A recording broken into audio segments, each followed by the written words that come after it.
Oh, sudah berbunyi katanya. Sekarang sudah bunyi. Baik. Baik, kalau begitu kita mulai saja. Bismillahirrahmanirrahim. Assalamualaikum warahmatullahi wabarakatuh. Waalaikumsalam warahmatullahi wabarakatuh.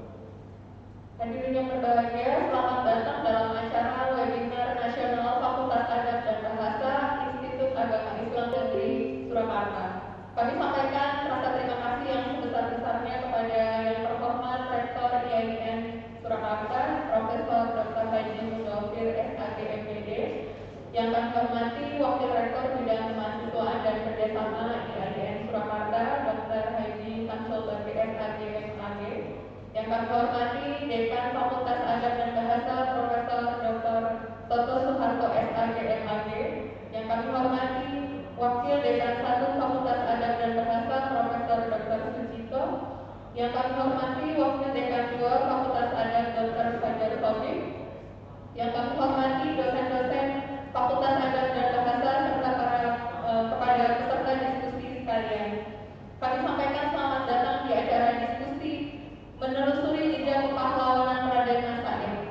Puji syukur kehadiran Allah Subhanahu wa taala yang telah melimpahkan karunia serta hidayah kepada kami semua, sehingga pada kesempatan yang berbahagia ini kita dapat dipertemukan dalam keadaan sehat walafiat tanpa kekurangan satu apapun. Salawat dan salam marilah kita curahkan kepada junjungan kita Nabi Muhammad SAW, karena dengan rahmat dan hidayahnya kita dapat berkumpul di sini. Kemudian menginjak acara pertama, yaitu membuka acara, marilah sama-sama kita membaca basmalah. Semoga acara ini berjalan dengan lancar dan membawa berkah untuk semuanya. Bismillahirrahmanirrahim. Selanjutnya, mari kita menyanyikan lagu Indonesia.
Baik, untuk acara selanjutnya yaitu sambutan akan disampaikan oleh Dekan Fakultas Adab dan Bahasa kepada yang kami hormati Profesor Dr. Toto Soeharto. Waktu kami persilahkan. Alhamdulillahirabbil alamin wa bihi nasta'in ala umuri dunya wad din wassalatu wassalamu ala Rasulillah wa la haula wa la quwwata illa billah. Yang saya hormati Rektor dari Surakarta, Profesor Dr. Haji Mudofir SAG MPD, yang sekaligus nanti akan bertindak sebagai keynote speech pada acara webinar nasional hari ini. Yang saya hormati narasumber Profesor Dr. Kerry, yang alhamdulillah sudah masuk di Zoom, ya, di luar Zoom. Yang saya hormati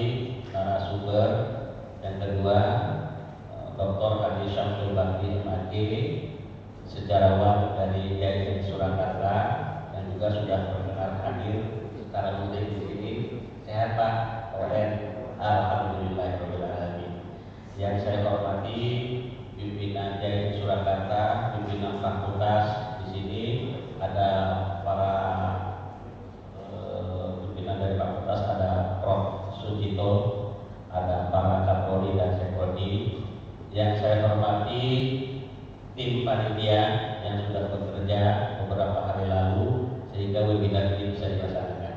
Kemudian juga tak saya lupakan ucapan terima kasih kepada moderator dan MC yang sudah mengarahkan kegiatan ini.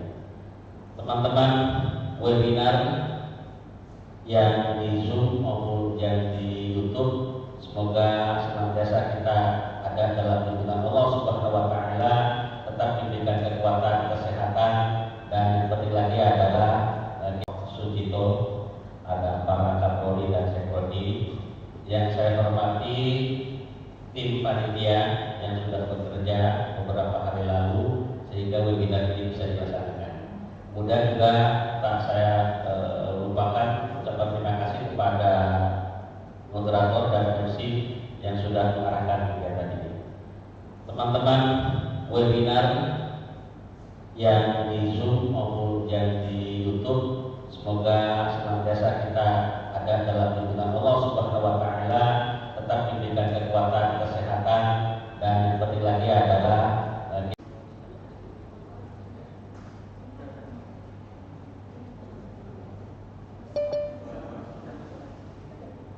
kepada Profesor Dr. Haji Mudofir, Rektor IAIN Surakarta.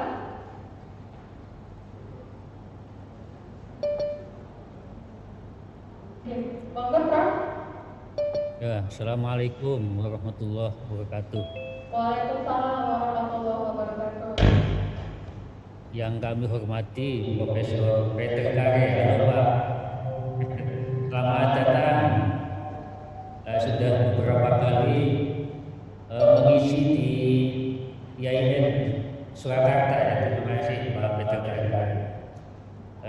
Beliau buku-bukunya juga banyak saya baca, dan satu sejarawan yang sangat berkontribusi kepada kita, ya, tentang banyak hal, terutama dalam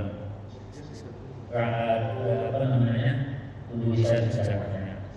Yang kami hormati ikan Fakultas Adab dan Bahasa beserta sejarahnya, yang kami muliakan narasumber yang lain, Pak Dr. Samsul, juga hadirin yang berpartisipasi dalam Zoom ini. Pertama, atas nama Rektor mengucapkan apresiasi sebesar-besarnya kepada FAP yang sudah memberikan kajian tentang Raden Masyarakat Surakarta yang namanya akan kita kukuhkan dalam peraturan Presiden tentang alih status IAIN ke Universitas Islam Negeri Raden Masyarakat Surakarta dengan pijakan-pijakan sejarah yang kuat, ya. Dan hari ini adalah seminar untuk memberikan penguatan-penguatan tentang kelayakan Raden Masyarakat seperti nama yang kita sematkan di UIN Surakarta. Karena itu kami merasa yakin, ya, dan mudah-mudahan kajian ini menjadi bagian penting dalam sejarah perkembangan IAIN Surakarta menjadi UIN. Apalagi lokasi dari IAIN Surakarta adalah berada di situs kerajaan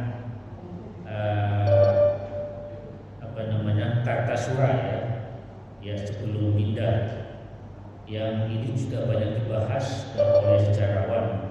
Tetapi intinya adalah seminar ini untuk menguatkan bagaimana tidak salah kalau kita menggunakan nama UIN Surakarta, ya, dengan Raden Masyarakat Surakarta. Dan dalam waktu dekat, ya, insya Allah tahun ini, ya, nama tersebut sudah dicantumkan di dalam Perpres, dalam rancangan peraturan Presiden tentang alih status, sehingga dengan kajian-kajian historis yang baik, ya, yang ilmiah, mudah-mudahan ini tidak salah kita melabeli UIN Surakarta dengan Raden Masjid Surakarta. Proses-prosesnya sudah dilakukan dari sejak kajian, kemudian permintaan permohonan izin kepada keluarga untuk menjadikan nama Raden Masjid sebagai nama kampus kita. Namun memang belum disepakati singkatannya apa. Apakah UIN Kramas ya, ataukah UIN Denmas ya, Raden Mas Said ya, ataukah UINRA atau apa. Ini sedang akan kita lakukan polling sehingga ada singkatan yang pas untuk Raden Mas Said ya, atau UIN Universitas Islam Negeri Raden Mas Said Surakarta.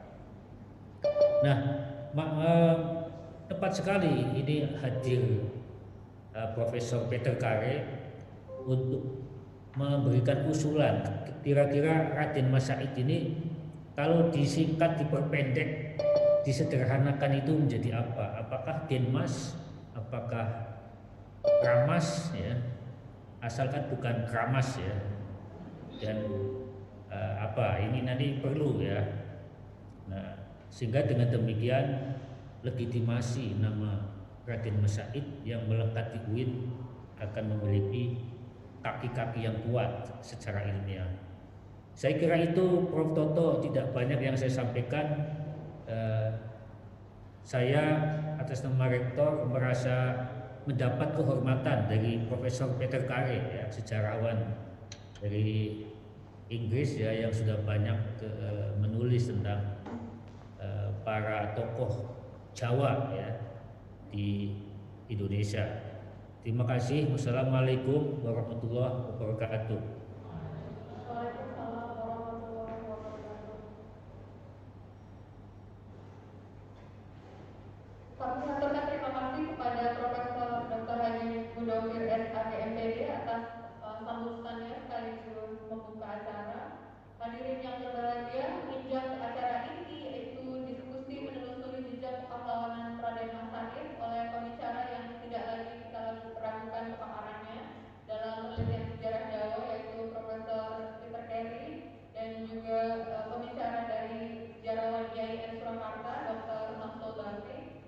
Dan untuk kelancaran acara diskusi, diskusi kali ini akan dipandu oleh moderator kita, Bapak Latif Kusairi. Beliau adalah dosen sejarah peradaban Islam sekaligus sekretaris Prodi SPI IAIN Surakarta. Saya akan sedikit membacakan profilnya. Di Tulungagung, 10 September 1984. Beliau adalah wakil dari Pusat Studi Pancasila dan Kebangsaan. Wakil dari Pusat Studi Pancasila dan Kebangsaan IAIN Surakarta, dan banyak meneliti tentang sejarah di Banyuwangi dan juga di Jawa Timur. Untuk itu kami persilakan kepada Bapak Latif Kusairi untuk memandu acara diskusi selanjutnya. Silakan Bapak, kami persilakan. Baik, terima kasih Ibu Martina.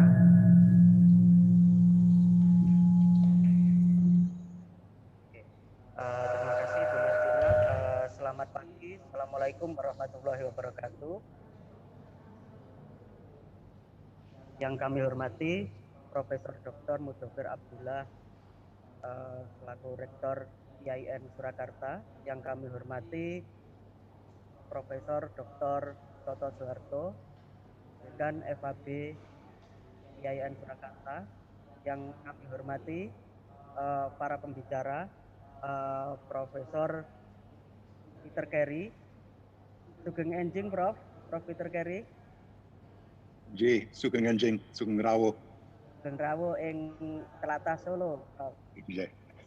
Ya, ini adalah perjumpaan kedua sebenarnya dengan Prof Peter Kare.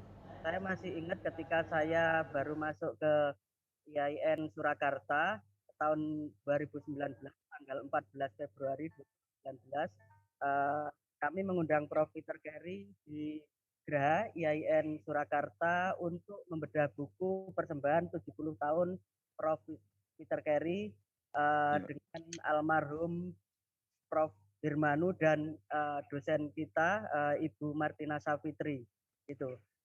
Dan sebenarnya saya mau juga kalau orang Jawa itu DCI, Prof. Mau mendahului karena rupanya Profesor Kerry ini juga mau ulang tahun ke 73 tahun gitu nggih. Selamat ulang tahun untuk Profesor Kerry nanti di bulan April. Untuk pembicara kedua itu adalah dosen sejarah peradaban Islam dari IAIN Surakarta, Dr. Samsul Bakri, MAG. Beliau ini adalah salah satu dosen sejarah peradaban Islam senior di IAIN Surakarta dan karya-karyanya sudah sangat banyak sekali. Sugeng Enjing, Pak Samsul Bakri. Ya, saya langsung saja. Ini adalah salah satu sejarah penting bagi IAIN Surakarta karena dalam rangka menyambut dekat gempitanya beralihnya status IAIN Surakarta menuju ke UIN Raden Mas Said, dan kita sudah memilih nama yaitu Trinity College Oxford University. Jejak-jejak tulisan beliau sangat banyak sekali. Yang saya sangat ingat itu adalah The Power of Prophecy yang kemudian dibukukan menjadi Kuasa Ramalan itu, Prof ya. Dan juga penelitiannya juga banyak di Indonesia, kemudian di Timur Leste juga, ada di Burma, dan saya rasa nanti kalau dibacakan ini waktunya akan sangat karena itu saya persilakan dulu untuk Prof. Peter Kerry menyampaikan materinya dan gagasannya terkait dengan dan masukannya terutama untuk IAIN Surakarta. Monggo kami persilakan, Prof.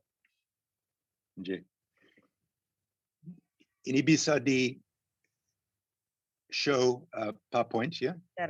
Bisa, Prof. Sudah ada, saya sudah kirim, jadi saya minta itu di show di sana ya. Ya, terima kasih. Ya, matur nuwun ya. Ini satu keistimewaan bagi saya, apalagi saat yang sangat menentukan ya bagi IAIN akan naik institusi sebagai UIN ya. Ini satu kabar yang sangat gembira sekali ya.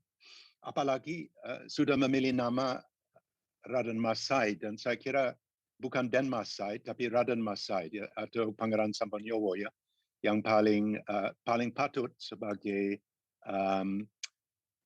nama dan lambang untuk UIN ya. Sebab dia seorang pahlawan nasional.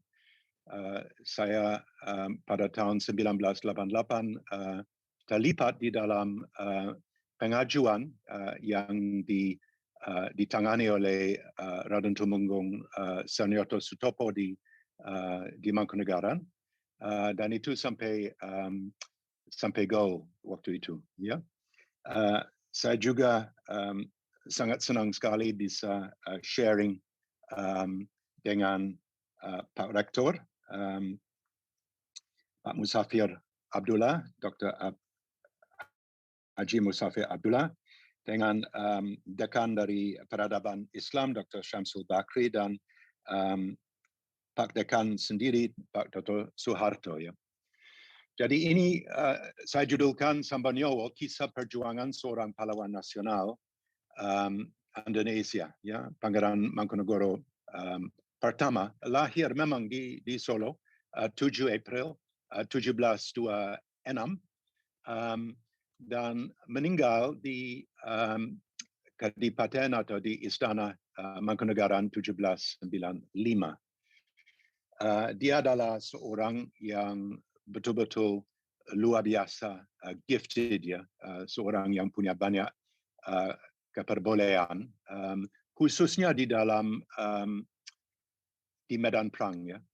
sebab dari umur 16 sampai umur 31 dia terus-menerus berjuang. Sebelum pandemi setahun yang lalu ada semacam beda virtual dari buku di Universitas Kristen Satyawacana di Salatiga 27 Februari 2020 ya. Dan oleh sebab pandemi buku belum muncul tapi akan muncul tepat pada 17 Maret 2021 anniversary hari ulang tahun dari Mangkunegaran, hari ulang tahun yang merujuk kembali kepada 1757 waktu Mangkunegaran didirikan berkat dari perjanjian Salatiga. Ini saya dengan Profesor Mel Reckless. Mel Reckless adalah supervisor saya, profesor saya secara tidak resmi di Oxford, dan dia membimbing saya untuk skripsi. Jadi kita seperti Raden Mas Said dengan Mangkubumi, ada semacam hubungan batin dan hubungan akademik, ya, dan kita sangat merasa kehilangannya. Tugas pokok sejarawan adalah ya kita banyak membahas, tapi kita bisa merujuk kepada Simon Dubnow, ya, sejarawan tersohor kaum Yahudi di Eropa yang dibunuh zaman Nazi di Riga pada Desember 1941. Tugas pokok sejarawan adalah untuk menghidupkan kembali yang telah mati, ya, membangkitkan yang telah mati. So the historian's essential task is the resurrection of the dead. Ya, kita seperti kita naik Titanic dari bawah laut sampai ke tapal laut. Tugas ini dengan cemerlang dicapai oleh Mel Reckless dengan biografi Pangeran Sampurnowo, Raden Mas Said Mangkunegoro, yang bertakhta antara 1757 dan 95. Judul asli adalah Soul Catcher, Java's Fiery Prince, Mangkunegoro I. Ya, lahir dan meninggal dengan tanggal yang kita kenal. Dan ini adalah konon Gunung Lawu di belakang. Ya. Seorang pangeran bangsawan muda yang sejak berumur 16 tahun bergabung dengan Kapitan Sepanjang, K. Panjang, Soponjang di dalam geger Pacinan. Ya. Jadi awal dari pengalaman sebagai satria muda terkisah pada waktu perang geger Pacinan, ya, antara 1740 sampai 1743 yang berawal dengan pembantaian massal dari VOC kepada komunitas Tionghoa di Batavia pada 9 Oktober 1740. Dan Kapitan Sepanjang mundur ke Gondang Dia, waktu itu adalah salah satu pabrik tebu, dan dari sana dia mengumpulkan pasukan dan datang ke Jawa Tengah dan didukung oleh pihak-pihak dari Keraton Kartosuro, ya, dan juga dari bergabung dengan Madura.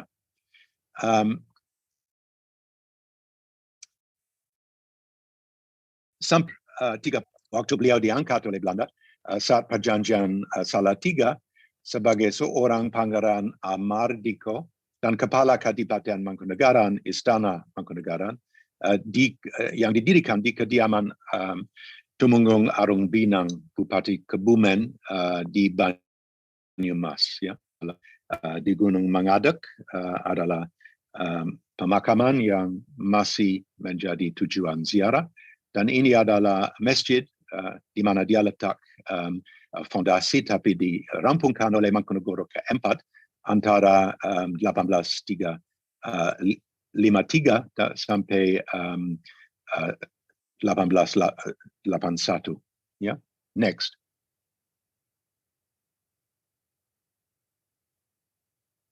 Jadi ada beberapa kiblat dari Raden Mas Said. Satu kiblat adalah bahwa dia dengan jeripaya sebagai anak yatim piatu harus berjuang untuk survive, ya, di areal dari Kartosuro, di mana dia dianggap sebagai salah satu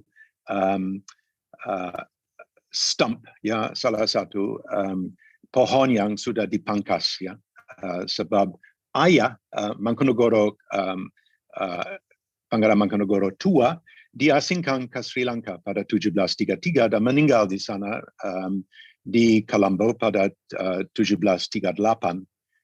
Dan dia adalah orang yang punya banyak keperbolehan, tapi waktu dia di Klaten, dia diramal oleh seorang resi bahwa sebenarnya masa cemerlang bukan untuk beliau tapi untuk anaknya. Jadi takdir bukan dia yang mengembani tapi anaknya, ya. Salah satu warisan lagi dari Raden Mas Said adalah bahwa dia sangat menjunjung kaum perempuan yang diberi kepada putri dan kaum perempuan di istana, khususnya sebagai prajurit estri yang sangat mempersonakan Daindul waktu datang ke Jogja, dan juga sebagai carik orang yang mengkopikan Babad Pakunegaran, autobiografi dan sastra-sastra lain yang digagas oleh Raden Mas Said, syair dan Majapahit ditepas pecarikan di Mangkunegaran. Jadi ini adalah satu instansi.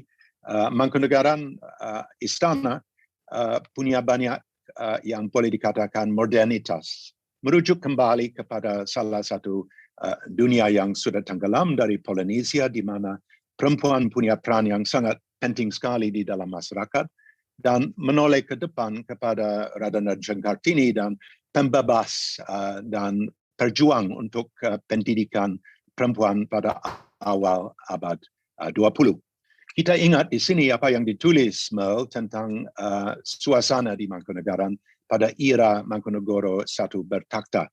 Pasukan perempuan Mangkunegaran tidak seperti Amazon, prajurit wanita dari legenda kuno Yunani yang berawakan tinggi besar dan berwatak tomboy. Selain ahli di bidang artileri, senjata api, busur, dan senjata tajam, ada dua aspek menarik lainnya dari mereka. Mereka adalah selir, banyak di antaranya yang muda dan cantik, sebagaimana dikatakan di dalam kronik yang menarik yang ditulis oleh Raden Mas Said, Babad Pakunegaran, dan mereka atau setidaknya sebagian dari mereka melek huruf dan mengapresiasi sastra. Ruang-ruang mereka adalah tepas pecarikan, ruang menulis bagi sang pangeran, semacam skriptorium di dalam Mangkunegaran untuk mewujudkan produk sastra. Next. Selain tugas pokok sebagai carik perempuan, ini adalah tugas autobiografi sang pangeran Serat Pakunegaran yang ditulis pada awalnya 1757, tapi disalin oleh tepas pecarikan untuk merayakan hari ulang tahun ke-53 dari sang pangeran 7 April 1779. Dan waktu turun ke medan perang setiap sore, catatan dengan seperti darkbook, seperti buku harian, terus menerus dipertahankan. Jadi waktu sudah selesai perang, itu bisa diwujudkan di dalam satu tambang Majapahit yang sangat berhasil sekali. Dan di sisi kanan, sisi kiri adalah makam di Gunung Wilis dari Gunung Wilis dari istrinya di area Wonogiri, Raden Ayu Kusuma Patahati, dan di sisi kanan adalah Ratu Ibu dari Jogja, putri dari Bupati di Jipang Rajakwesi di Bojonegoro, yang memegang peran yang sangat penting sekali di dalam tubuh keraton sebelum Perang Jawa. Ya, jadi perempuan memainkan salah satu tugas kunci di dalam Mangkunegaran. Next.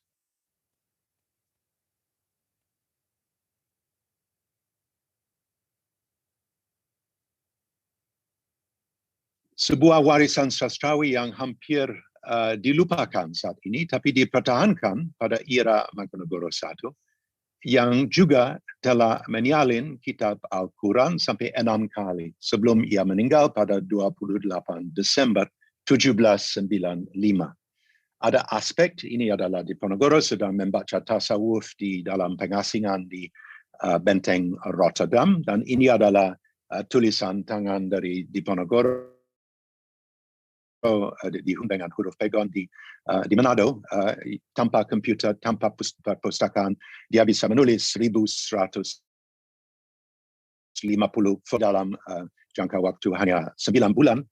Sama dengan Raden Mas Said, dia seorang yang punya salah satu akar iman yang sangat dalam sekali, tapi juga seorang yang gemar menari, gemar minuman keras, gemar salah satu lifestyle yang sangat khas kepada Pangeran Jawa, tapi seorang yang punya keseriusan. Dan waktu dia di Perjanjian Giyanti, dekat dengan gubernur dari Jawa, Nordos Coast dari Jawa, pantai timur Laut Jawa, dia dijuluk seperti seekor biri-biri dekat dengan seekor goat di samping salah satu ekor kerbau. Ya, begitu lincah. Kalau kita akan menjumpa dengan beliau, kita akan dipersonakan dengan satu awak yang sangat kecil, mungil, tapi penuh dengan api. Dengan api yang mata yang sangat sorotan yang sangat tajam sekali, dan salah satu hidung yang mancung. Kalau kita mau mengambil contoh dari sejarah Eropa, kita harus merujuk kembali kepada abad 13, abad 14 dan abad 15 kepada troubadour, musisi lelono dan penyair Prancis Selatan yang menyanyi tentang kesatrian dan cinta dalam bahasa Provençal. Dan raja seperti Raja Inggris, Raja Sang Hati Singa dari Inggris yang banyak berkecimpung di dalam perang Sabil di Timur Tengah. Ya. Next. Memang ada banyak persamaan antara era dari zaman troubadour pada abad 11 sampai 14 di Prancis, dan lingkup dari sastrawi dan seni Mangkunegaran pada abad ke-18. Pengaruh keprajuritan dan kegemaran nyanyi pun di dalam medan perang, sebab mereka pakai coro balen ya, waktu mulai menyerang musuh. Dan ada banyak tipu muslihat. Kita ingat di sini bagaimana Raden Mas Said hanya dengan segelintir orang bisa menerobos sampai ke keraton yang sedang dibangun di alun-alun utara di Jogja dengan menyamar sebagai gembala kerbau. Ya. Dan sesudah kerbau dimasukkan di dalam pelataran dari keraton, mereka langsung menyerang. Ya. Dan itu adalah salah satu penghinaan, pelecehan yang hebat sekali dari Raden Mas Said kepada Mangkubumi baru beberapa bulan sejak Jogja berdiri. Next.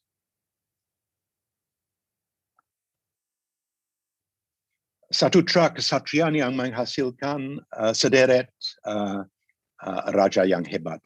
Kita ingat di sini Mangkunegara keempat, di mana-mana di Mangkunegaran harus ada papan tulis, sebab kalau dia punya salah satu ilham sastrawi, dia bisa langsung tulis di atas blackboard dengan ya tulisan tangan, ya.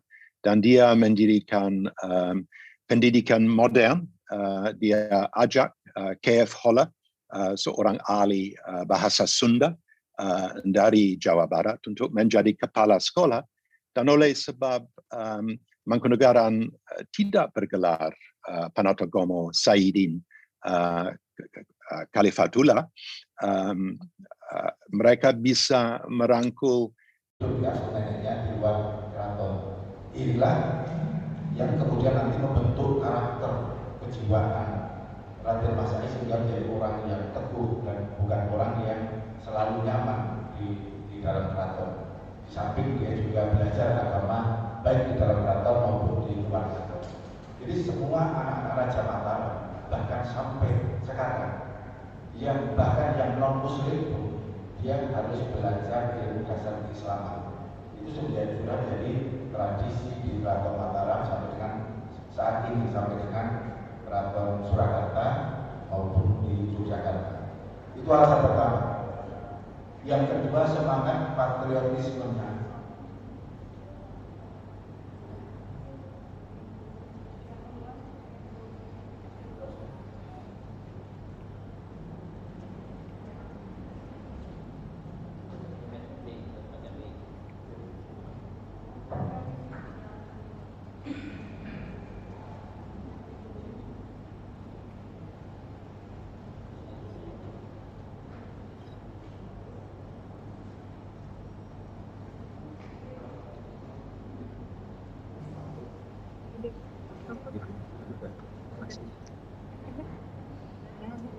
Seperti ini.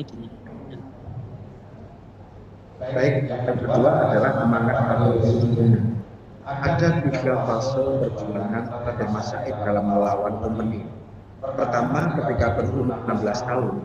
Umur 16 tahun, Raden Mas Said sudah bergabung dan menjadi seorang panglima, membantu Pangeran Hariri. Pangeran Hariri atau yang sering kenal nama Sunan Kuning. Dan istilah kuning ini ada beberapa versi. Satu, karena Pangeran Hariri punya prajurit atau laskar dari kaum Tionghoa yang berkulit kuning.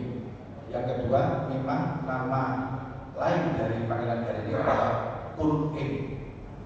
Yang ketiga, ada juga yang mengatakan memang ada darah Tionghoa di dalam diri Pangeran Hariri.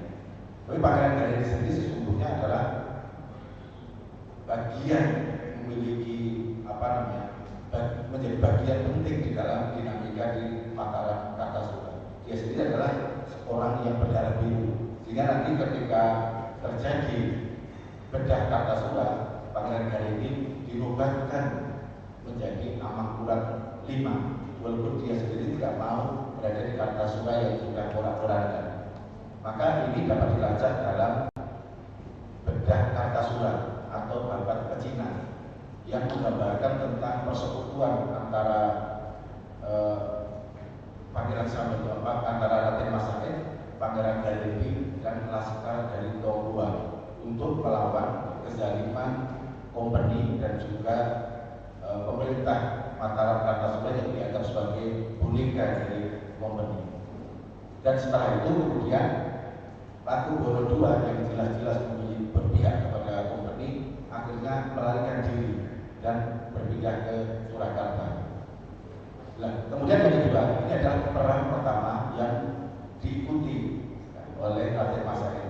Yang kedua, Raden Mas Said bersama Mangkubumi, Pangeran Mangkubumi yang nanti bakal menjadi Sultan Hamengkubuwono I juga melakukan perlawanan terhadap Pakubuwono II. Siapa Mangkubumi? Mangkubumi adalah mertua dari Raden Mas Said. Jadi Raden Mas Said itu menantu Mangkubumi atau menantu Hamengkubuwono I. Istrinya bernama Kanjeng Ratu Kendoro. Jadi menantu dan mertua ini bersekutu untuk melawan kompeni. Ini salah satu istrinya. Maka ada Raden Mas Said itu memiliki beberapa istri.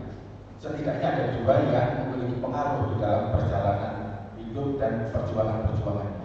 Kalau soal istri ini bisa diikuti oleh kita, soal istri ini bisa diikuti kita atau tidak juga ada apa-apa. Karena soal poligami adalah soal pribadi-pribadi.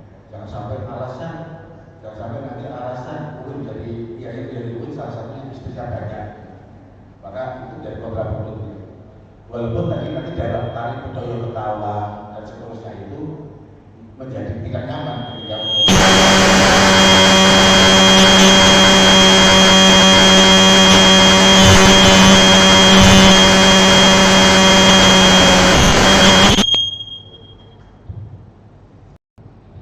baik dari istri ini, maka memunculkan sebuah perubahan di dalam diri Pangeran Samudra, di dalam diri Raden Mas Said, sehingga mampu mengalahkan Pakubuwono II. Jadi kalau tahap pertama itu bergabung dengan Pangeran Garengi, pada tahap kedua selama beberapa tahun, bahkan kalau kita lihat angkanya menunjukkan sampai 9 tahun menantu dan mertua ini bergabung untuk melawan tentara Kompeni, melawan VOC. Walaupun pada akhirnya Pangeran Raden Mas Said menganggap bahwa Mangkubumi adalah orang yang kemudian berkhianat, sehingga terjadi percekcokan di antara Raden Mas Said dan mertuanya, yakni Mangkubumi. Kemudian yang ketiga, patriotisme ketiga adalah setelah ada perselisihan antara Raden Mas Said dengan Mangkubumi atau Hamengkubuwono I, Raden Mas Said berjuang sendirian. Dia berjuang tanpa sekutu dari kalangan bangsawan itu. Pada saat yang sama dia melawan 3 kekuatan sekaligus. Satu, melawan Pakubuwono II di Kartasura. Kedua, melawan Hamengkubuwono I di Yogyakarta. Yang ketiga, melawan Kompeni Belanda. Sejak itulah maka pamor dari Pangeran Sabernyawa menjadi sangat kuat sekali. Apalagi nanti alasan yang ketiga, yakni religiusitas. Ditopang oleh semangat religiusitas. Nah, religiusitas ini dapat dijabarkan dari beberapa hal. Yang pertama, Pangeran Sabernyawa memiliki pergumulan keislaman, termasuk disebut-sebut bagaimana dia bisa mengikuti aliran tarekat Sakariyah karena istri yang lainnya, yakni Siti Rubina, adalah putra Kiai Kasan dari Matah Selogiri Wonogiri. Lah Kiai Kasan itulah yang memberikan support kuat, istrinya juga memberikan support kuat untuk perlawanan Pangeran Sabernyawa. Sejak itulah maka ada pasukan santri, terutama santri putri. Istrinya, yakni Raden Matahati atau Siti Rubina, menjadi panglima perempuan yang merekrut kaum santri untuk melakukan perlawanan terhadap Kompeni. Nah, ini dibahas panjang lebar sebenarnya di banyak buku yang menjelaskan bahwa inilah perlawanan kaum santri dalam pembelaan terhadap kaum pribumi dari orang-orang yang berpihak kepada VOC.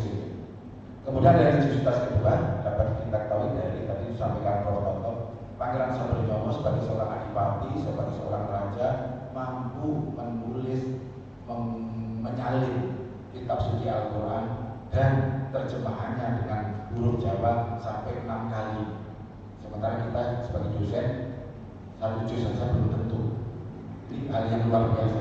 Punya semangat yang tinggi dalam keislaman, sekaligus menunjukkan bahwa dia seorang yang intelektualnya dapat dilihat dari risalah-risalahnya. Kalau kita ke Pustaka Mangkunegaran dapat mengetahui banyak risalah-risalah yang ditulis oleh Mangkunegara I kepada sejawatnya dari beberapa kerajaan-kerajaan pada masa itu dan juga kepada komunitas-komunitas yang lain. Kemudian terkait dengan perjuangan yang ketiga tadi, sampai dia digelari Pangeran Sabernyawa oleh Nicholas Hartwig itu karena pasukannya begitu kuat, bahkan panji-panjinya dianggap sakral dan membawa maut. Siapapun yang berhadapan maka terbebaslah dan maka terbunuhlah. Maka nama ini menjadi sangat legendaris. Maka sebutan Pangeran Sabernyawa dan juga panji-panjinya menjadi sangat menggetarkan. Tetapi pada tahun 1756, karena Belanda merasa bahwa sulit untuk mengendalikan Pangeran Diponegoro, akhirnya sepupunya, yakni Pakubuwono II, dibujuk untuk merangkul Mangkunegara I agar tidak melakukan perlawanan lagi. Bujukan pertama ini gagal karena Pangeran Sabernyawa masih melihat hak-hak dia masih menjadi subordinat dari Kasunanan Surakarta. Pangeran Sabernyawa berkeinginan Mangkunegara menjadi negara yang berdaulat, bukan subordinat dari Kasunanan Surakarta. Tetapi kemudian setahun kemudian pada 1757 yang kemudian diabadikan dalam Perjanjian Salatiga, Mangkunegaran resmi menjadi sebuah kabupaten, sebuah kadipaten yang berdaulat, yang bukan menjadi bagian dari Kasunanan Surakarta. Dan sejak itulah perlawanan selesai. Jadi perlawanan Pangeran Sabernyawa terhadap pemerintah Belanda berumur 31 dan sudah dinobatkan sebagai adipati secara legal dan Belanda mengakui, maka perlawanan kemudian